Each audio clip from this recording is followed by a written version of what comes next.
Olá, pessoal! Estamos dando início ao nosso primeiro programa de podcast. Estou muito feliz de estar iniciando esse projeto, poder dividir com vocês, levar um pouco de informação de qualidade para que a nossa prática de medicina holística, medicina integral, medicina do corpo inteiro, medicina do ser humano, enfim, chegue cada vez mais de forma difusa, né, no mundo.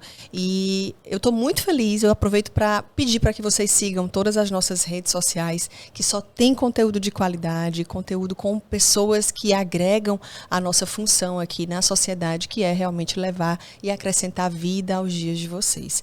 Para começar, eu trouxe 2 convidados muito especiais, muito queridos, que praticam a medicina e a nutrição, que eu acredito, tanto para si quanto para os pacientes, né? Aqui é a doutora Dalva, a acupunturista, e o Felipe já está aí, que é nutricionista ayurvédico. Eu trouxe eles 2 para aqui, para a gente levar para vocês e trazer um pouco da informação da medicina e da nutrição oriental.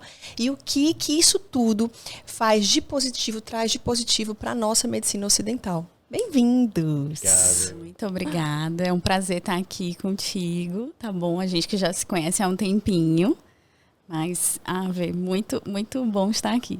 Hoje eu vou trazer um pouco do que eu sei sobre a medicina chinesa e o que isso pode acrescentar aos dias das pessoas, a qualidade de vida das pessoas, realmente. É isso aí. E o Filipinho também, bem-vindo. Obrigado, Marina. Obrigado. Falar um pouquinho de como todo esse conhecimento, né, a medicina chinesa, a medicina ayurvédica, a medicina moderna, a nutrição, tudo isso está sempre junto, né? Casa muito bem. Vocês podem ver, gente, que isso tudo traz muita calma, né? Vocês podem ver pela voz dos 2.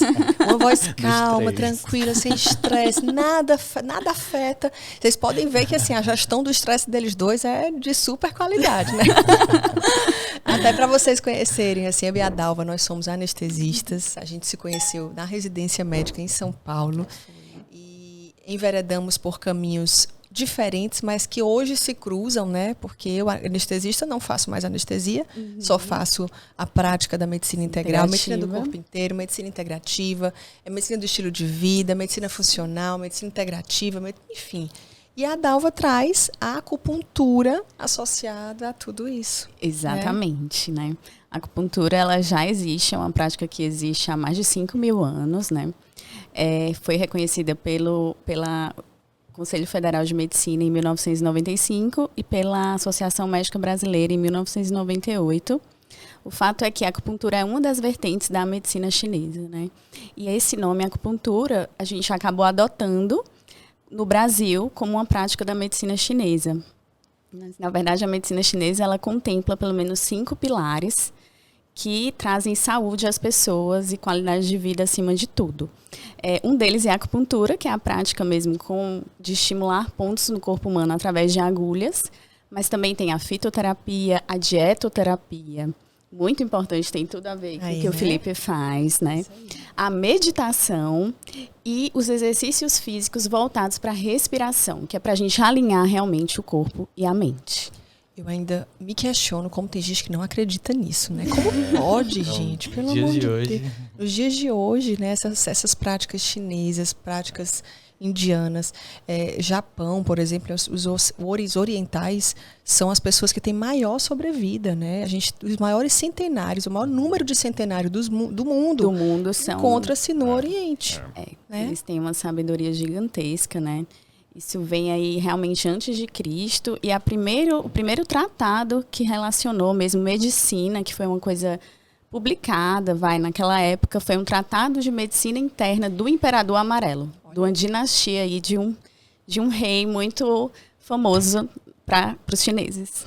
Tá vendo, gente? No Japão, né, tem o Ikigai. Isso, né, isso. Toda vez que eu vou dar aula, eu coloco isso, porque eu acho que a gente tem, todos nós temos que achar o nosso Ikigai para a gente poder até ter saúde, certeza. Paz, né, tranquilidade, que é o quê? É o nosso sentido de vida. Qual o seu propósito, né? Ayurveda, né? Vai também para Ayurveda, né? Qual é o seu propósito de vida? É o que você tem que fazer, o que você gosta, o que você sabe fazer. Exatamente. O que você pode fazer para a sociedade, intercalar tudo isso. Se a gente não tiver com isso alinhado, a gente vai estar infeliz no trabalho, vai estar infeliz em casa. O corpo vai sentir essa infelicidade. Interfere na saúde. interfere na saúde e a gente sente em forma de doença. De doença, exatamente. Essa relação do processo de adoecimento da medicina chinesa é muito encantadora. Porque para a medicina chinesa você pode adoecer por 4 fatores. E, assim, nós que somos médicos, a gente não aprende tantos esses fatores. A gente trata mais a doença quando ela já está estabelecida, né? Então, na medicina chinesa, a gente pode adoecer por fatores internos, que seriam fatores emocionais, fatores externos, que são fatores ambientais ou climáticos, fatores não internos e não externos, que são fatores genéticos, e os fatores de estilo de vida. Então, naquela época, você já imaginou, o estilo de vida já fazia toda a diferença. Então, eles relacionavam os órgãos internos com os fatores da natureza, o clima, né? As estações, e como isso você tinha que preservar a sua saúde de diferentes maneiras a cada estação, com mudança de clima. Então, tinha muitos chás, tinha muitas ervas. E é engraçado, Dalva, porque é muito, como eu disse, é muito parecido com o Ayurveda também, porque o Ayurveda ele fala dessas 3 causas do adoecimento, que é clima e tempo. Então, o envelhecimento e o clima normal, questões externas, e também questões internas, como alimentação, estilo de vida e emocional, né? Então, uma das causas das doenças para o Ayurveda é o emocional. Então, estresse, praticar violência, que é o Hinsa. Olha só. Gente, é incrível. Argumentos que dividem. É uma sutileza, né? Você pegar isso e colocar aqui, isso vai interferir na tua saúde.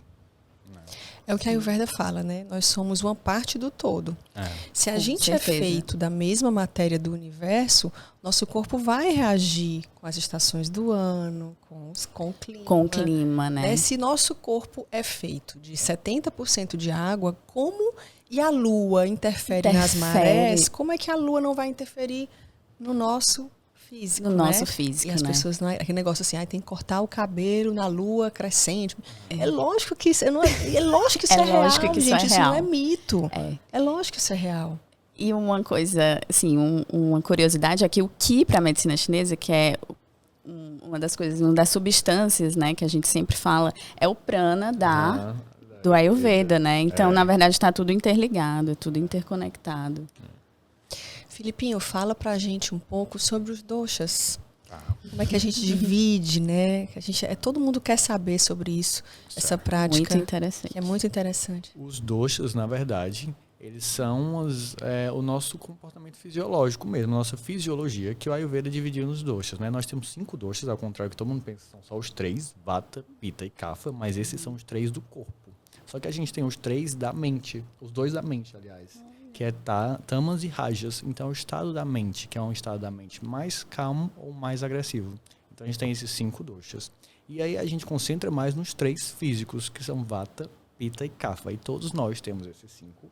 E isso é o que vai diferenciar. Porque cada um vai ter um predomínio maior de cada um. E cada um desses doshas tem um papel específico dentro do corpo. Vata na movimentação do corpo, Pitta na digestão, Kapha na estrutura. E tudo isso também vai caracterizar muito o perfil todo da pessoa, das características físicas, digestivas, fisiológicas, emocionais. É coisa mais linda, né, da gente estudar. É tão interessante porque você não precisa ser da área de saúde para entender isso. Você pode pegar um livro de Ayurveda palpável. E simplesmente ler, se identificar e poder cuidar da sua própria saúde. E engraçado, Marina, é que a gente já tem estudos que correlacionam hoje os doshas com os hormônios. Então, a gente sabe, por exemplo, que o estrogênio está ligado ao Pitta. Ele tem relação com Pitta. Já a progesterona, por exemplo, LH, todos com Kapha. Tá? Então, os hormônios tiroidianos com Vata. Então, hoje a gente consegue ter essa noção, que a gente deu o nome de hormônio, a gente fez o papel dos hormônios, mas já está na Ayurveda como os doshas também, né? Com certeza.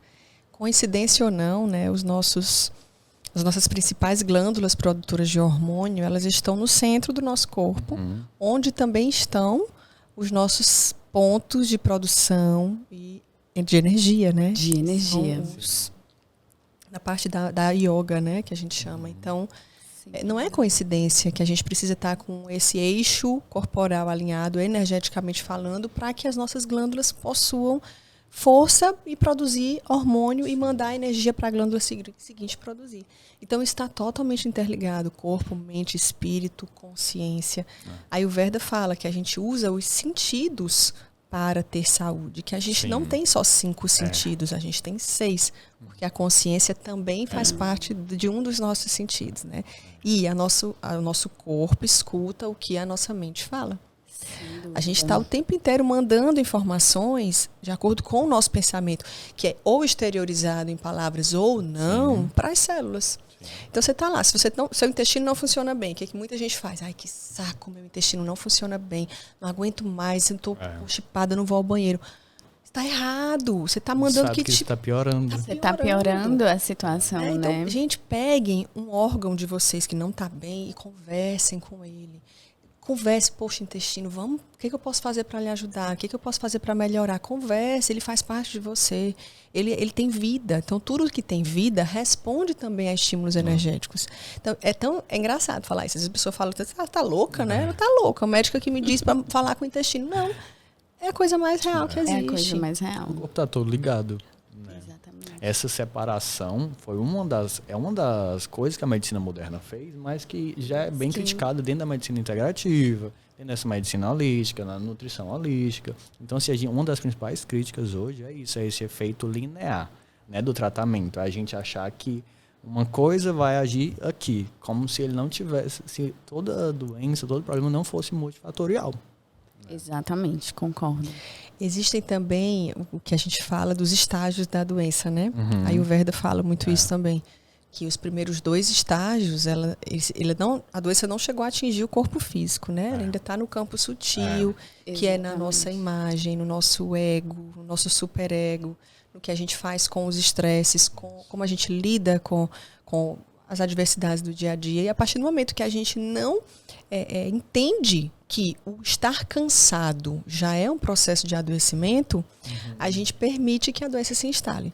Então, Concordo. O cansaço, a fadiga é o primeiro sintoma sinal e sintoma de doença. Primeiro. Estou cansado, estou fadigado, não aceitem, não achem que isso é normal. É o primeiro sinal e sintoma. Corram, porque aí tem algo que precisa ser tratado, tem algo que precisa ser cuidado para que você não adoeça fisicamente. Exatamente. A medicina chinesa prega muito isso, são as desarmonias, né? A gente tem a teoria dos 5 elementos que relacionam os órgãos internos, as nossas vísceras, também os nossos órgãos ocos, né? Que a gente chama de vísceras, com as estações do ano, com os sentimentos. Então, é uma teoria que a gente faz diagnósticos através da medicina chinesa, assim como a teoria dos 8 princípios, para a gente já ver assim, o paciente e saber qual a personalidade daquele paciente, né? Se é mais para o Yin, se é mais para o Yang, né?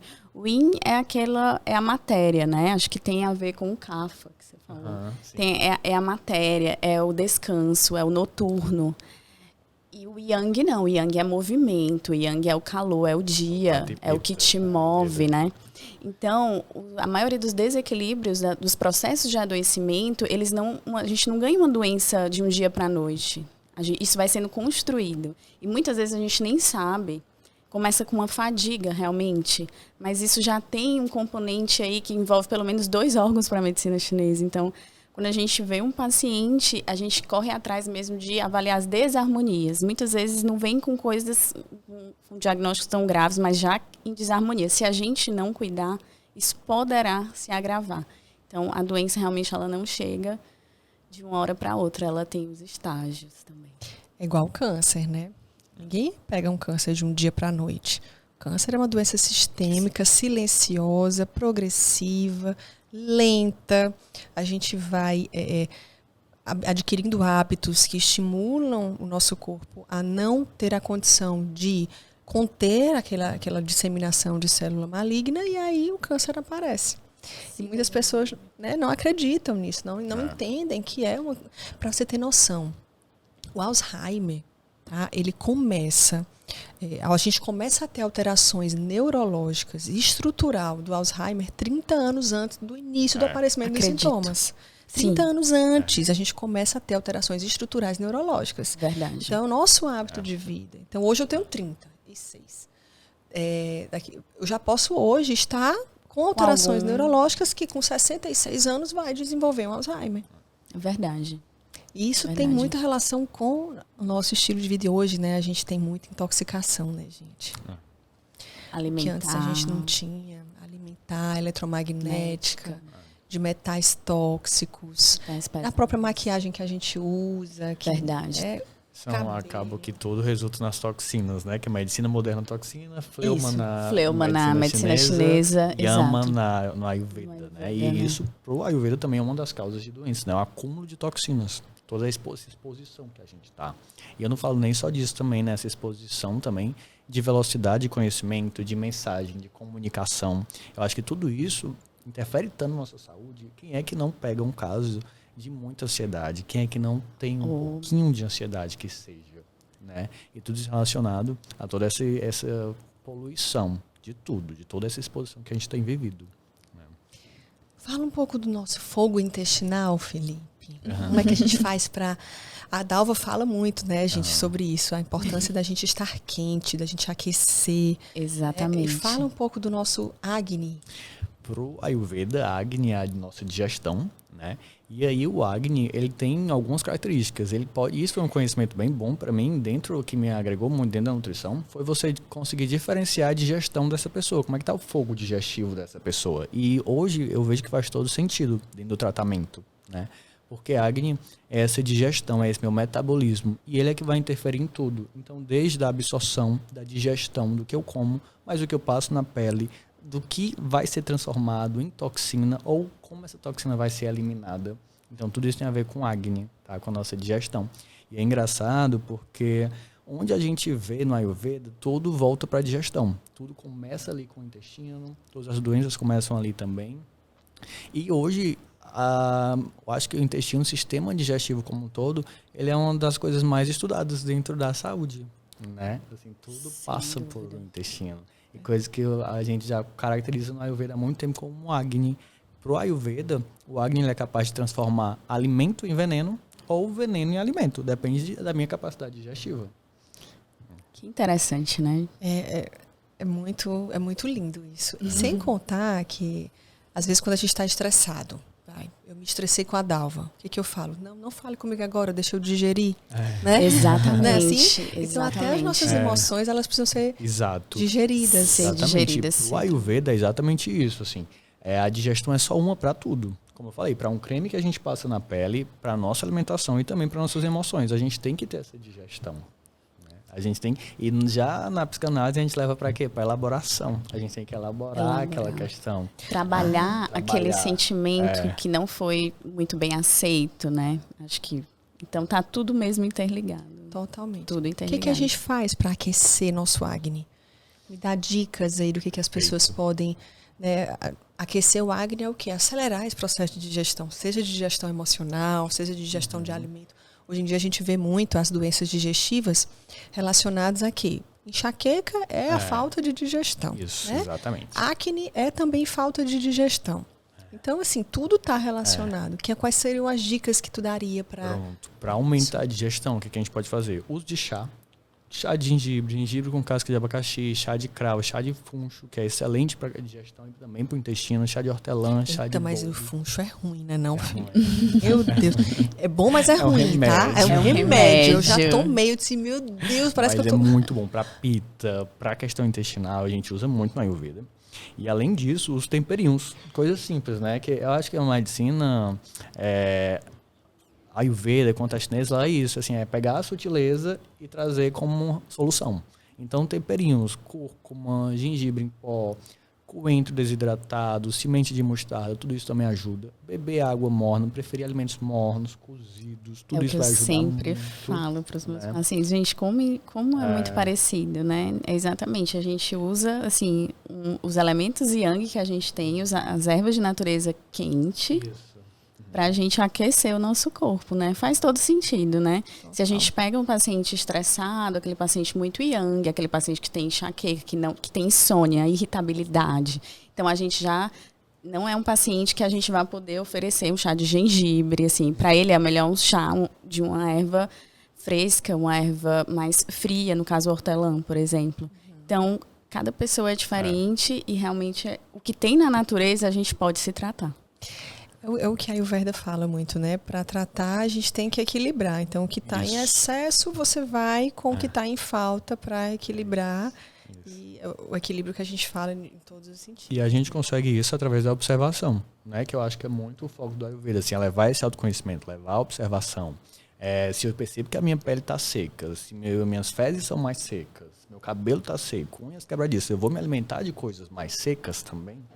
Né? Nossa, faz todo então, sentido. Então, aumentando o que eu já tenho mais. Por isso que a gente trabalha dando o contrário. Né? Na Ayurveda sempre é tratando o contrário. Eu poderia dizer, então, que o paciente que tem hipotireoidismo, geralmente é um paciente mais ressecado, ele deveria ingerir alimentos mais líquidos, tipo sopa, alimentos com mais molhos, ingestão mais de água. O hipotireoidismo, ele é um agravo de Vata pro Ayurveda. E a gente trata...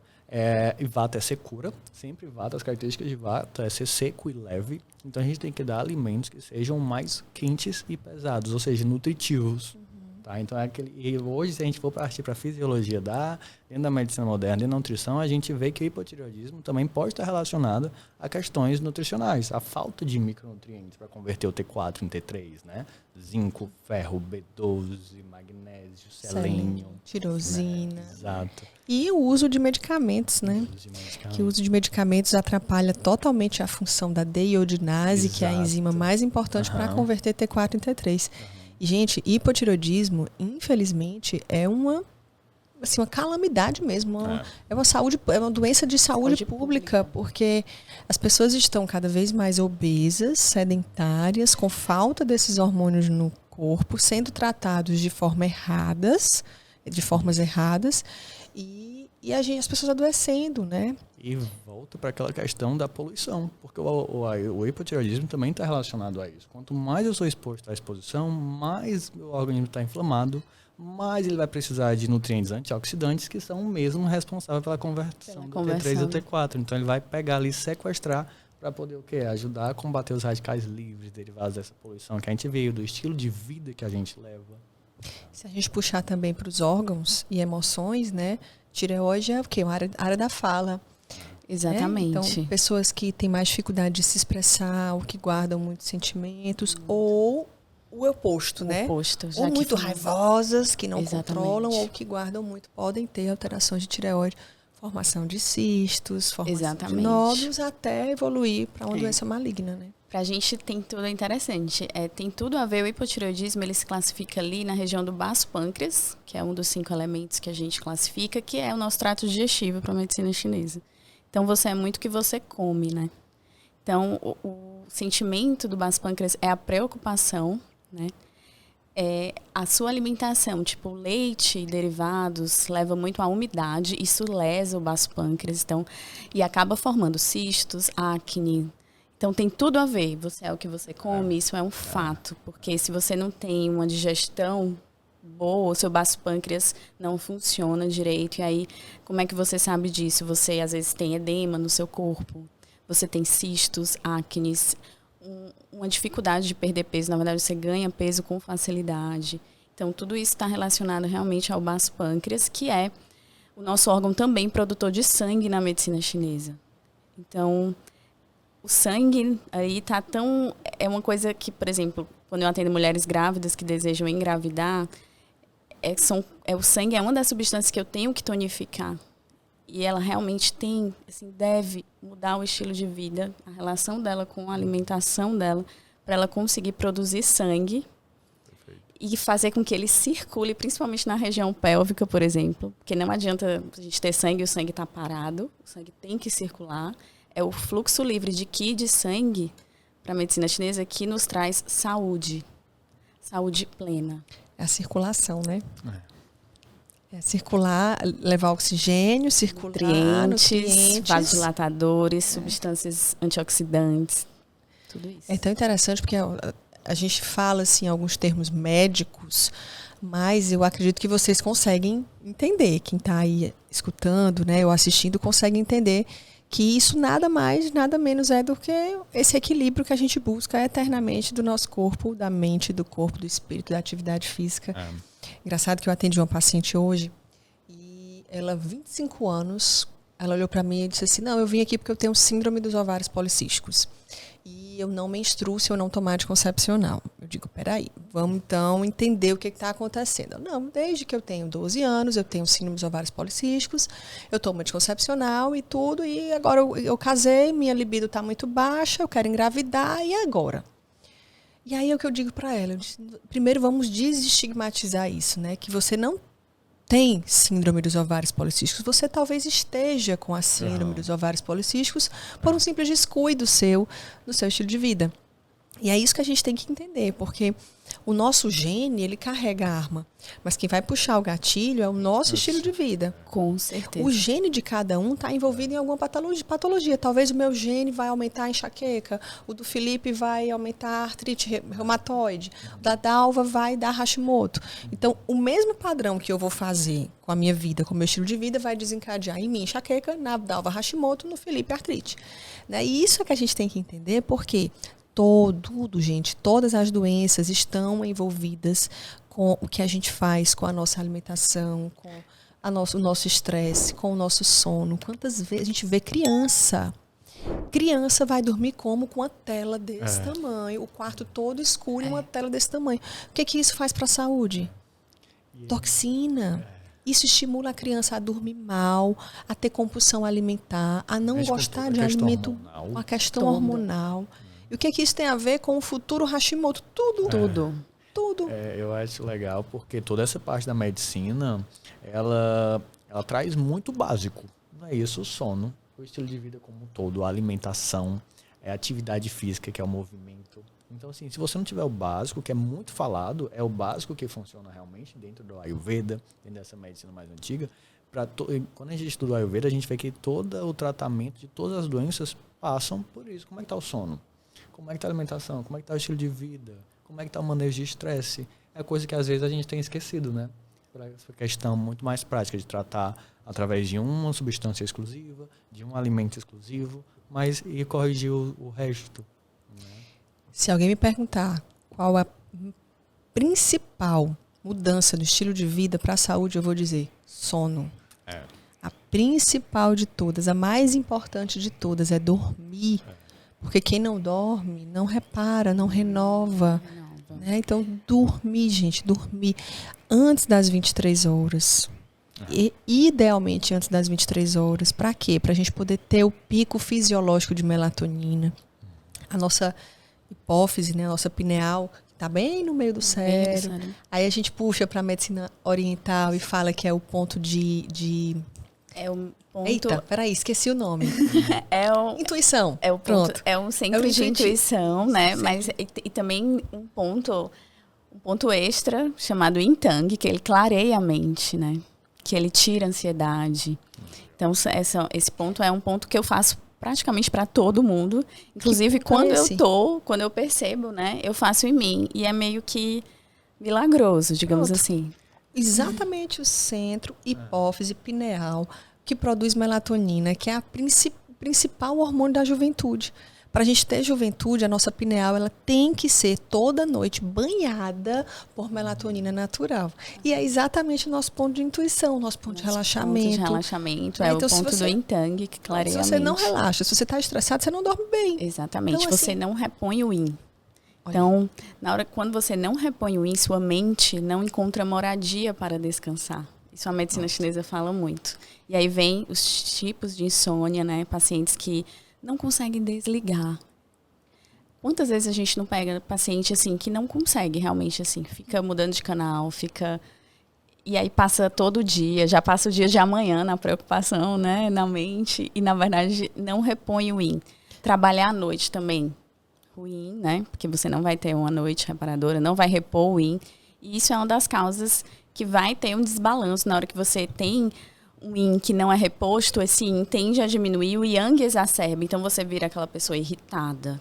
Às vezes que até gosta do seu trabalho, mas as pessoas vão perceber que você está diferente, porque você está com o Yang exacerbado. E o Yang está diretamente relacionado com que hormônio? Cortisol, sem dúvida. Cortisol, sem dúvida. Exatamente. A pessoa que está estressada, que não dorme. Gente, de dia a gente está assim disperso, né? É como se de noite toda essa nossa dispersão tivesse que voltar realmente e entrar. Exatamente. A nossa mente precisa achar moradia para descansar. Então, voltou.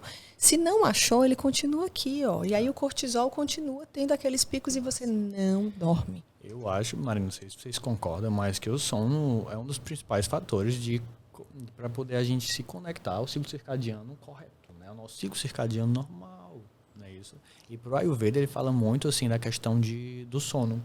Ele diz que a alegria e a tristeza, a nutrição e a desnutrição, a saúde ou a doença, tudo isso depende do sono. Foi prêmio Nobel de Medicina, né? Ciclo circadiano. Ciclo circadiano. Por várias vezes já. Várias.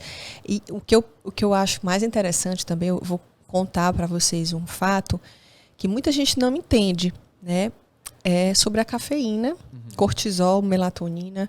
O que acontece? A pessoa que não dorme bem, que não faz um detox apropriado do sono, que não tem todo o preparo para dormir, que dorme com luz artificial da televisão, do ar-condicionado, do banheiro, enfim.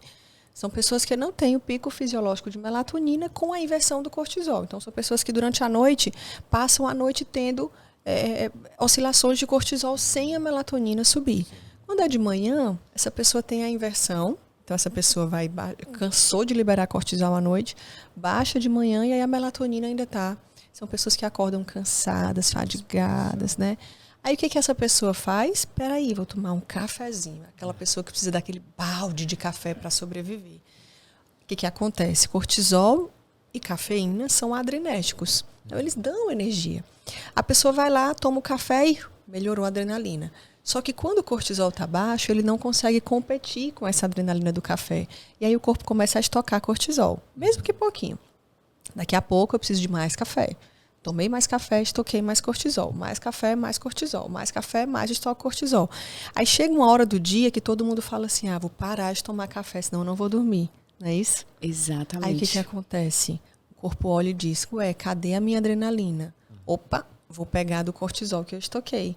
Aí o cortisol que estava estocado é todo liberado no sangue e não permite que a pessoa durma bem à noite. E aí ela o ciclo aí vicioso da necessidade de tomar remédio para dormir, tomar remédio para acordar. Toma remédio para dormir e toma remédio para acordar. E aí, Marina, a pergunta, tu acha que uma dieta hipocalórica para esse caso vai resolver? Zero. Não é só isso. Essa pessoa está gorda, fazendo jejum, sem poder, porque o que ela está precisando não é isso. E daí é o que a gente vê, a maioria das pessoas fazendo jejum para emagrecer sem saber se pode, né? Exato. Então, assim, se a gente só uma dieta sem cuidar desse estilo de vida dele, do sono, olhar exercício, não vai funcionar. Não vai funcionar. Não vai ser só isso que vai corrigir. Né? É muito interessante, né? Essa história do ciclo circadiano é muito interessante também na medicina chinesa, que a gente tem um relógio biológico, né? Em que a gente tem 24 horas do dia e a cada 2 horas o Qi, ele circula em alguns meridianos. E aí a gente tem a cada 2 horas o seu Qi está circulando em um meridiano específico correspondente a um órgão. É muito comum, por exemplo, as pessoas que têm insônia, elas acordarem às 3 da manhã. Então, muita gente que não tem um sono reparador vai lá, doutora, eu sempre acordo quando eu olho às 3 da manhã. É o horário do fígado. O fígado é o nosso filtro de emoções. É aquela pessoa que guarda provavelmente muitas frustrações, tem muita raiva, é uma pessoa já irritada, ou seja, o pico de cortisol dela já deve estar sempre ali, muito, né? E é muito comum isso. E as pessoas, nossa, mas o que tem a ver com o meu fígado? Tem tudo a ver, né? Porque esse horário de 3 horas da manhã é o horário do fígado.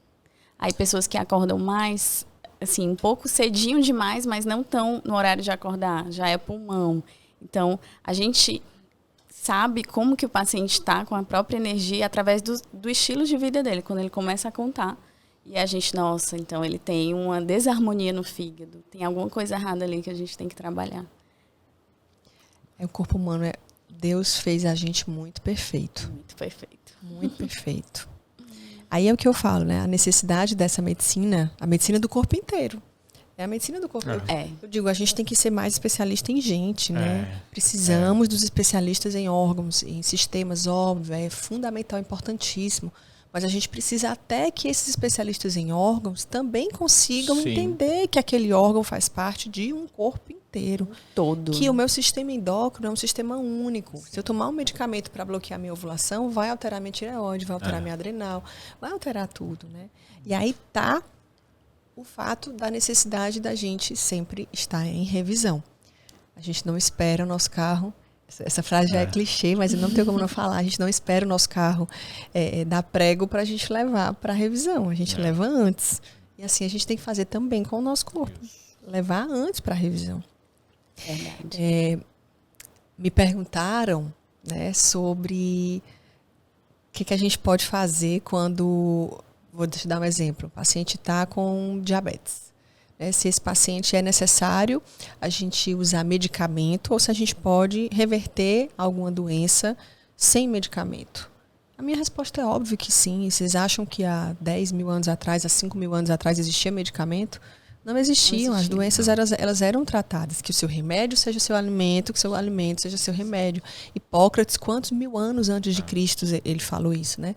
Então, é óbvio que a gente consegue mudar o curso natural de qualquer doença sem medicar. Sim. Só que é muito mais fácil para o paciente escutar, toma esse medicamentozinho aqui, não precisa mudar nada do seu estilo de vida que você vai ficar bom. Ah, doutor, eu tenho que tomar isso por quanto tempo? A sua vida toda. Se você é doente, você tem que tomar pela sua vida toda. Aí cabe ao paciente escolher e aceitar e dizer, ok, vou fazer isso, ou fazer diferente, ou mudar. A responsabilidade é menor, né? De só tomar um medicamento. Só tomar um medicamento. É muito prático, você ganha ali um remédio todo dia. E, na verdade, não vai ser curado. É que nem os antidepressivos.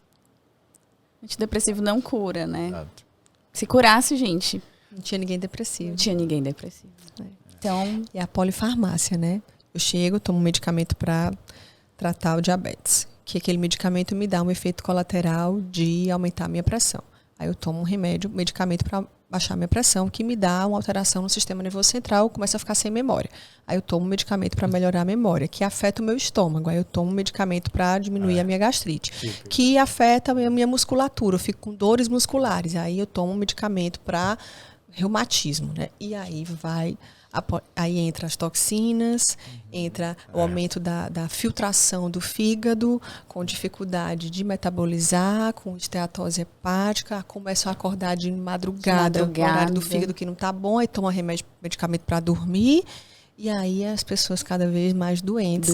Com exames normais, e a pessoa estando péssimo. Típico, né? É típico. É São sintomas típicos, né? Assim, a polimedicamento, indisposição, falta de libido, gases, distensão abdominal. É o quadro típico que a gente mais pega. Ansiedade. Né? E os exames normais. Então tá tudo certo para esse paciente, né? Falando em libido, acho muito interessante a gente puxar esse assunto, até para falar um pouco de fertilidade, né? Eu não sei assim, mas eu percebo que a cada dia que passa, a mulher que chega até mim, ela tá, gente, assim, triste de libido, né? É uma mulher cansada, fadigada, indisposta, que não dorme bem, estressada, que não pratica atividade física, com o intestino constipado, com digestão ruim e não quer nem ver o marido na frente.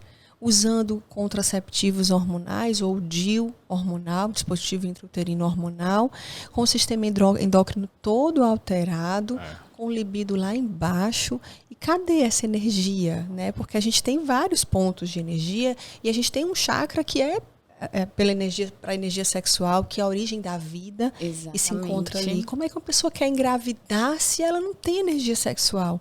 É isso que eu vejo muito. A pessoa, não, como é que tá a libido? 0. Doutora, eu tô querendo engravidar. Tá. Como é que tá a libido? 0. Você não vai engravidar. Não é nem porque a libido tá baixa, é porque não tem energia, não tem sangue circulando ali. Exatamente. Né? Essa energia, a libido, tem a ver com os nossos rins, que para a medicina chinesa, os rins são os órgãos mais importantes que tem. Eles são realmente a origem da vida. Eles ficam situados, assim, o rim energético fica situado exatamente onde são os nossos rins anatômicos mesmo. Assim, próximo da região lombar, ali, chamado Portão da Vida. O nome em chinês chama Mingmen, é a nossa fornalha da vida. Nesse local, as nossas mães, quando estavam grávidas da gente, deram a melhor energia possível pra gente. Então, a gente vem com aquele estoque de energia chamado Jing, que é a nossa energia mais preciosa. É a energia que a gente não ganha mais, a gente só tende a gastar com o envelhecimento. Então, é o Jing que tem como a gente ganhar mais essa energia aí? A gente tem como estimular com a acupuntura, mas principalmente com fitoterapia. Então, tem alguns fitoterápicos, alguns a Anvisa permite que seja comercializado, outros a gente só consegue encontrar fora. Porque quais seriam eles? Os fitoterápicos, principalmente o que a gente encontra fácil aqui no Brasil, digamos assim, é o Qibao. É um nome em chinês, mas que ele contém... Esse Qibao é uma fórmula magistral chinesa que contém ervas, tá? Uma dessas ervas, que é a Radix multiflora poligone, ela é responsável por... Ela consegue nutrir o Jing dos rins. Então, ela é anti-envelhecimento. Todo mundo comprando. Ela acaba que evita o embranquecimento precoce dos cabelos. Ela é incrível, é a pílula da beleza. Hein? Eu tenho. É a pílula da beleza, por exemplo, eu tomo, tá? Pois então tu tem que passar pra mim, tá? Tá bom. Mas só pra gente entender o contexto. Então, é essa energia preciosa do rim, que é da gente, que vai determinar todos os nossos ciclos de vida. Então, nas mulheres, a cada 7 anos, nos homens, a cada 8 anos. Se você vem de uma mãe que não se cuidou, que tinha maus hábitos de vida, que adoeceu, que pegou infecção, provavelmente você tem menos Jing do que deveria. Ela não estava plena quando ela... Ou então, se você, sei lá, uma família de 10 irmãos, você é o último irmão, você tem menos energia da sua mãe do que deveria, digamos assim. Então, é mais ou menos assim que funciona. O fato é que o Jing, ele determina a libido, né? A libido também. Então, o que a gente costuma fazer com as pacientes que, porventura, queixam de baixa libido é a gente aquecer aquela região lombar. A gente aquece ativamente, ou com luz infravermelha, ou com moxa, ou mesmo com agulhas, né? A gente tem os pontos para a gente levar uma grande energia para aquela região. Escalda-pés. É excelente para quem tem baixa libido. Porque nos pés, na sola dos pés, a gente tem o início, o primeiro ponto do meridiano do rim. Então, se você colocar seus pés em uma atitude simples, que muita gente pode fazer em casa, numa bacinha de água morna, não precisa ser tão quente, mas de água morninha, já vai... Eu sinto, tá? Eu quero que todo mundo veja e sente também. Que é o calor entrando por um ponto específico do pé. Então, aquele ponto é o rim 1. E ele já vai te dar uma boa energia, já vai melhorar essa questão também, tá bom? Por mais que seja indiretamente, mas sim, melhora. Tá vendo aí? Tu tinha dado umas dicas aí sobre aquecimento uterino, né? Isso. Para fertilidade. Independente de ser para fertilidade ou não, mas eu acho que quando a gente aquece o útero, a gente aquece o nosso feminino, né?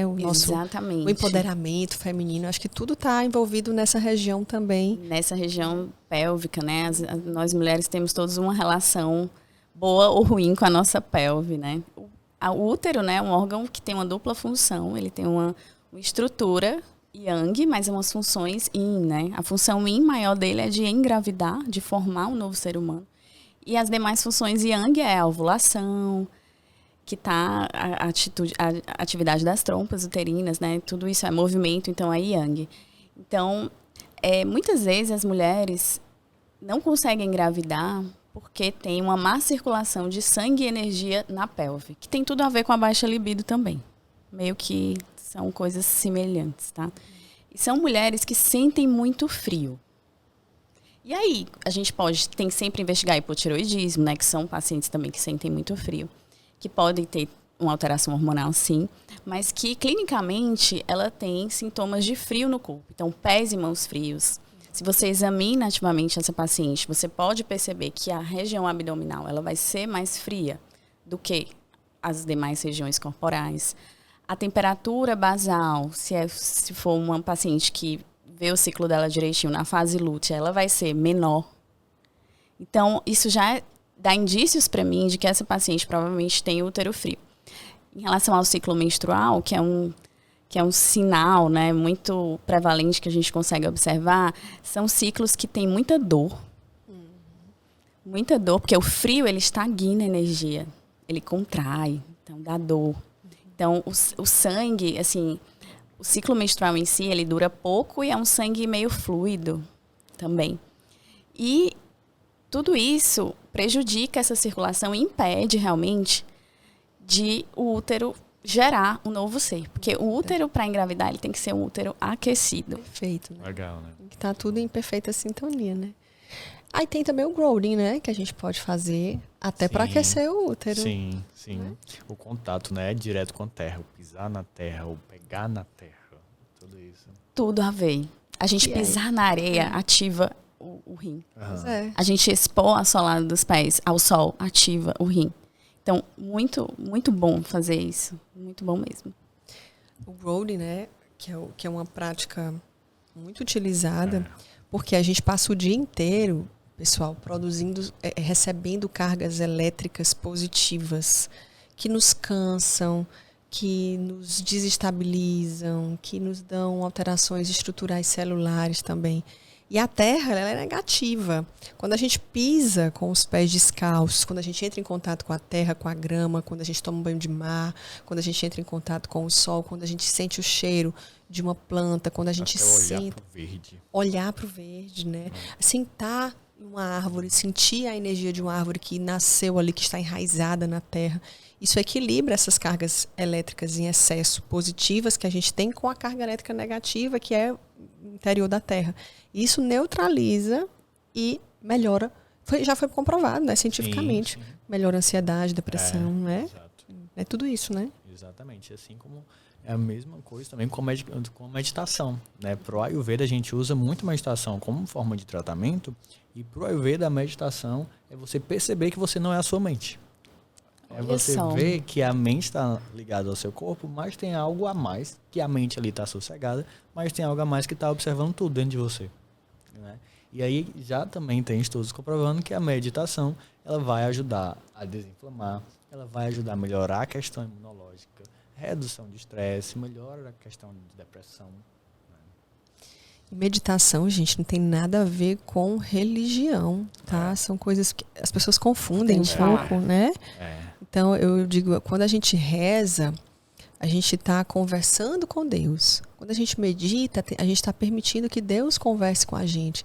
Porque a gente está silenciando para escutar. Quando a gente está falando, está pedindo, mas tá aí... Para para escutar, né? Para escutar, e a gente só consegue parar para escutar se a gente silenciar. E a meditação é nada mais, nada menos do que silenciar, né? Exato. A meditação cardíaca, que é coronária, que é você inspirar em um tempo e expirar em 2 tempos. Então, se você inspira em 1 segundo, procura expirar em 2 segundos. Isso vai aumentar o débito cardíaco, o fluxo sanguíneo arterial para o coração, vai melhorar a detoxificação das impurezas cardíacas, sejam emocionais, sejam físicas, sejam até as toxinas mesmo de alimentação, que também fica ali no coração. É engraçado, porque pro Ayurveda também, a meditação, ela é botar em um estado de presença. E aí, quando você está nesse estado de presença, você consegue ver a realidade tal como ela é. E isso traz clareza. E a clareza, também bem usada na medicina, bem citada na medicina chinesa, ela é uma das formas que trazem saúde. Né? De perceber como é que está a realidade. E aí, a forma, das causas de doença, também é essa questão de eu não estar enxergando a realidade como ela é. Né? Então, eu luto contra aquilo. Eu me nego daquilo, eu me apego muito forte, não quero que aquilo seja do jeito que ela está sendo. Né? Verdade. Sabe, quando eu fiz a medicina ayurvédica, o professor ele sempre iniciava a aula com meditação e todos os intervalos ele dava, a gente meditava. E aí teve uma vez que eu comecei, no intervalo da aula foi uma meditação, eu comecei a meditar. Felipe, Dalva, eu meditei e eu não consegui voltar. Eu estava ali, eu sentia que eu não sentia meu corpo, foi uma coisa muito estranha. E eu meditando, e eu quero voltar. E o professor escutava o professor dizendo, pronto, agora podem voltar, agora... Eu não conseguia, eu ficava assim parada, e o meu corpo não... Eu disse, gente, agora? Até que eu lutei, consegui voltar. Aí fui falar com ele, né? Disse, professor, aconteceu uma coisa muito estranha, isso nunca tinha acontecido comigo, eu já medito há bastante tempo, mas eu perdi o controle. Eu sempre tinha o controle de meditar e de voltar, né? De meditar e de voltar. E hoje eu não consegui. Aí ele olhou para mim e disse, parabéns. Você conseguiu atingir um dos mais profundos estágios de meditação, que é você foi exatamente para onde você deveria estar. Você foi exatamente pro lugar onde você pertence. Exatamente isso, assim. Que não é o seu corpo. Que sensacional. A gente não, esse aqui, a gente não pertence a isso. Esse corpo pertence a gente, mas a gente... Então ele falou, você foi para um local, exatamente o local onde você... Eu tô arrepiada quando eu lembro. Nunca mais também consegui. É o típico exemplo, assim, que a gente percebe que a gente não é a mente. A mente estava ali, você percebeu que o professor voltou a falar, né? O corpo estava ali, mas tinha alguma coisa que estava segurando, estava observando tudo isso, embora a mente tivesse descansado, o corpo tivesse relaxado. Exatamente. Eu não sei se vocês já praticaram relaxamento mesmo, profundo mesmo, né? Em que a gente não sente o corpo, que até o próprio professor ele vai dizendo... Comece a mexer os dedos dos pés, devagar, os dedos da mão. E você vai sentindo aquela energia que não está mais no seu corpo, voltando. E isso não... Gente, de novo, isso não é religião, isso não tem nada a ver. Isso é corpo, mente, espírito, é o que a gente realmente é. Né? A gente, às vezes, tem um preconceito muito grande sobre isso, sobre espiritualidade, sobre religião, mas religião e ciência, elas devem andar juntas, né? Elas não devem se separar, né? Isso é ciência, isso é meditação, técnicas para melhorar a ansiedade, musicoterapia, isso é ciência. Então a gente tem que associar isso à religião. Com certeza. Exato. Com certeza. E assim, até para a psicanálise mesmo, se a gente for olhar pelo olhar psicanalítico, a espiritualidade ela tem um fator protetor muito grande dentro do cenário emocional, do cenário psíquico. Tem um fator protetor. Dúvida, evitar suicídio, evitar crise de ansiedade, sabe? Conexão é o que a gente com a consegue se apegar ali. E também a espiritualidade não é religião, né? É aquilo que você consegue se apegar, ele te dá força, ele dá suporte. Eu já tive pacientes duas pacientes assim, que eram de uma religião específica e que comentaram, eu tô aqui, mas ninguém pode saber porque a minha religião não permite. Gente, a acupuntura é para todos, a acupuntura é como... Marina falou, não tem assim, critério religioso. A gente trabalha a sua energia, o seu bem-estar. E muitas vezes... da saúde, em prol do bem-estar. Exatamente. Um estado meditativo que você relatou, Marina, a gente consegue muitas vezes durante a sessão de acupuntura. Eu posso falar, assim, pelos depoimentos dos pacientes, mas, assim, antes de eu enveredar para essa área, eu fui paciente. Então, antes de tudo, eu sei o que fez na minha vida. Então, assim, em algum momento da minha vida, assim, ela me ajudou muito. Assim, durante uma sessão de acupuntura, eu realmente senti toda a energia voltando para o meu corpo, digamos assim. É uma experiência única, mas que me fez muito bem. Naquela fase da minha vida, eu poderia ter usado muitos remédios, poderia ter... Existem milhares de formas de tratamento, mas assim, eu consegui voltar ao meu centro, ao meu eixo, com a acupuntura. Então, é realmente incrível. Por isso que eu resolvi fazer. Eu acho que as pessoas precisam saber o que a medicina chinesa e o que a acupuntura tem a oferecer. Se a gente tivesse que dar Dalva e Felipe, cada um, eu vou dar também 3, tá? 3 dicas da medicina oriental que vocês poderiam dar assim para as pessoas praticarem de forma simples, eficaz e que mudaria a saúde das pessoas. O que você falaria? Olha, eu falaria para as pessoas terem pausas diárias, para elas conseguirem respirar, para elas tentarem dormir bem, para elas tentarem silenciarem assim ao longo do seu dia, para elas escutarem o corpo delas. Né? E tentar sempre pensar nessa palavra, equilíbrio. A medicina chinesa é o equilíbrio. Né? Quando a gente está em equilíbrio, a gente tem saúde e a gente está em paz. Então, faça o que você gosta de fazer, se respeite, mas durma bem, tente comer bem. O estilo de vida é 90% da nossa saúde, tá? E quando a gente tem essa consciência, a gente ganha muito na nossa vida. Eu digo, não sei se eu estou certa, Felipe, eu não sou nutricionista, mas às vezes, quando o paciente pergunta, eu digo assim, quando você for escolher o que comer, escolha pelo menos o que já teve vida. O que já viveu, o que já nasceu, né? Por mais que hoje ele não tenha mais, mas escolha. O macarrão já viveu. Perfeito. Feijão Marina, já viveu. Muito pertinente essa dica. Então é uma dica simples. Olha, o pão já teve vida? Não. O queijo já teve vida? Às vezes você fala, teve, né? Porque o leite tá ali. Não, gente, mas ele não nasceu já o queijo, né?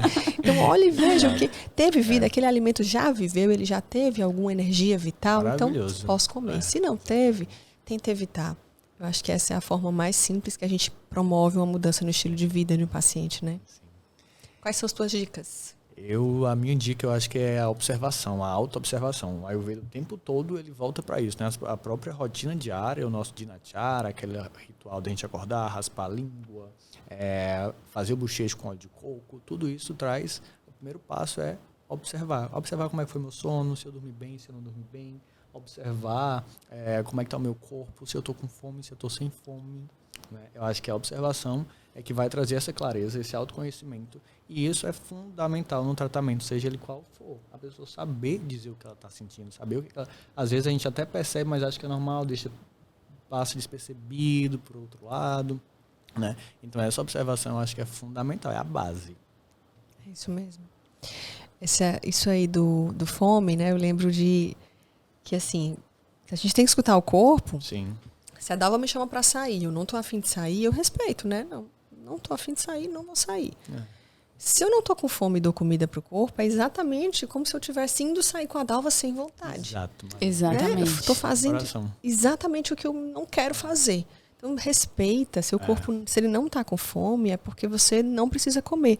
A gente tem que saber também que tem duas diferenças. O corpo intoxicado é um corpo também que não tem fome em alguns momentos do dia, né? Então, pacientes obesos, sedentários, muito intoxicados, com esteatose hepática, enfim, são pacientes que geralmente acordam de manhã sem fome, né? Aí a gente também tem que saber essa diferença entre a saúde e a doença, do não estar com fome para poder cuidar e tratar, né?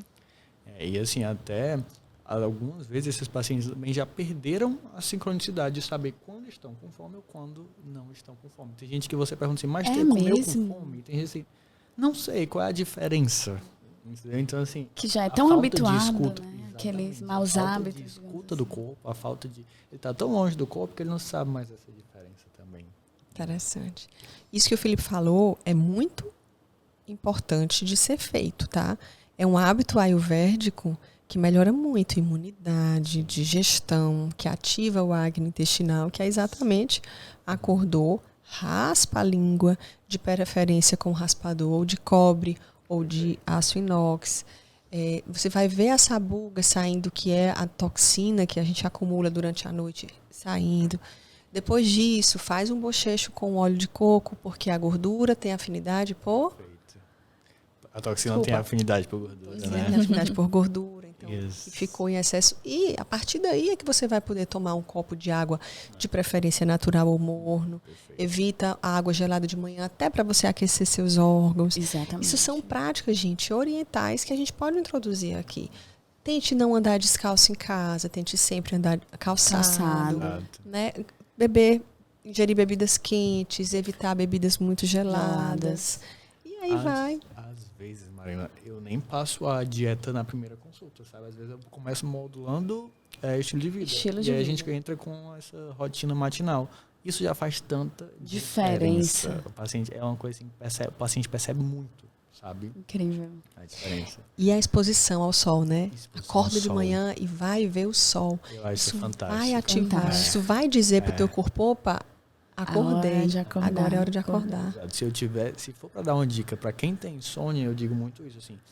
Eu não consigo acordar cedo porque eu fui dormir cedo porque da minha insônia. Bota o despertador para acorda antes do sol nascer e assiste o sol nascer. Faz isso por 1 ou 2 semanas para ver como na outra semana você não está dormindo 10 horas da noite. Você não está dormindo normal. Isso começa a sincronizar o corpo com o ciclo circadiano, né? Circadiano. Melhor forma de ativar o ciclo circadiano. Oi, gente, amei nosso bate-papo. Acho que foi muito proveitoso, muita informação de qualidade. Para quem não conhecia a acupuntura e o quanto a acupuntura pode fazer pela nossa saúde, para quem não conhecia a Ayurveda, né, a gente juntar isso aí tudo, trazer para essa medicina integrativa, é fantástico. Muito obrigada pela participação de vocês. Agradeço. Amei. Nós adoramos. Muito. É isso. Gente, então esse foi o nosso piloto, nosso primeiro podcast. Todos os nossos links para as mídias sociais estão na descrição. E eu aguardo vocês no nosso próximo programa. Espero que tenham gostado e até a próxima.